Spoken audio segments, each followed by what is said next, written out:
हराम खोर बुज़दिल जलील आदमी। सर वो असल में। बकवास बंद करो, मैं मजीद कुछ नहीं सुनना चाहता। तुम तो कह रहे थे कि हम घुसकर मारेंगे, हम पाकिस्तान के जिस शहर में जाएंगे हमला करेंगे, लेकिन नतीजा क्या निकला?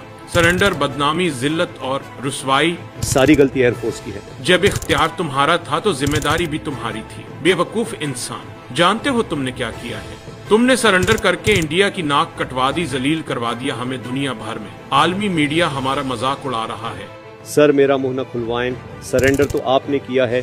हम उनसे कमजोर जरूर हैं लेकिन लड़ने के लिए तैयार तो थे। कामचोर, नालायक और बुज़दिलों की फौज के सरदार, अब तुम मुझ पर जुबान भी चलाने लगे हो। तुमने मेरी सियासी कब्र खोद दी है, मैं तुमसे बदला लूंगा। कर लो आप जो करना है।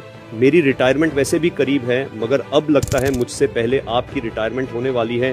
तुम्हें ये वर्दी पहनने और चांद सितारे सजाने का कोई हक नहीं। मैं तुम्हारा कोर्ट मार्शल करूंगा। दफा हो जाओ यहाँ से।